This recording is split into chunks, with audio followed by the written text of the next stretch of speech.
Bismillahirrahmanirrahim. Now our next theorem is a subset W of the vector space V over the field F is a subspace of the vector space V over the field F. F for any two scalar alpha and beta and any two vector U and V and W. The alpha multiplied by U plus beta multiplied by V is an element of W. Bismillahirrahmanirrahim.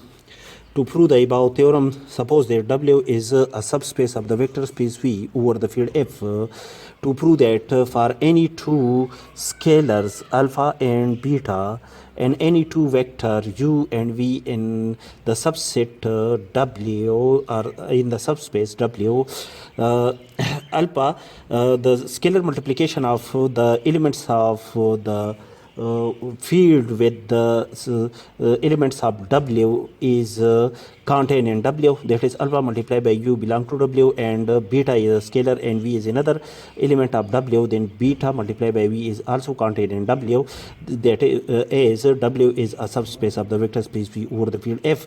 These elements are the elements of W and W is a subspace of the vector space V over the field F. Therefore the sum of the elements of W is also contained in W, which is our required target. Conversely, suppose that for any two scalar alpha and beta and any two vector U and V and W, alpha U plus beta V belong to W.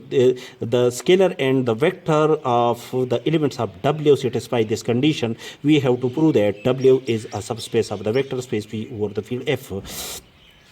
For alpha and beta are any two scalars in the field F, and the field F is an additive abelian group.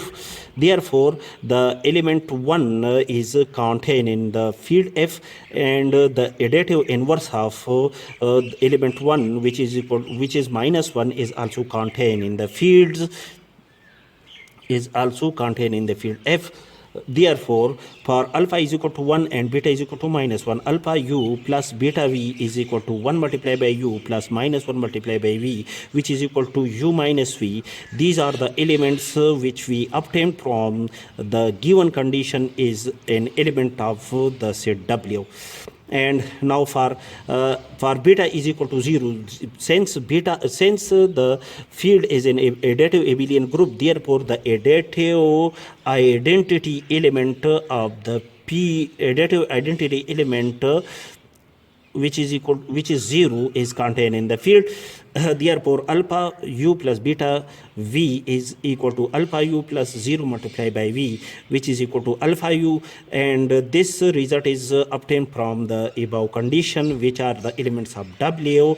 Therefore, by a theorem which states that if a subset W, the subset W of a vector space V over the field F is a subspace of the vector space V, F for any element, for any scalar A and any vector U, the scalar multiplication of the field with the elements of W, the elements of a set is contained in that set, and for any two elements of the set W, the difference of these two sets is also contained in the given set. Then in this case we can say that the set W according to these two conditions is said to be the subspace of the vector space V over the field. Hence, W is a subspace of the vector space V over the field F.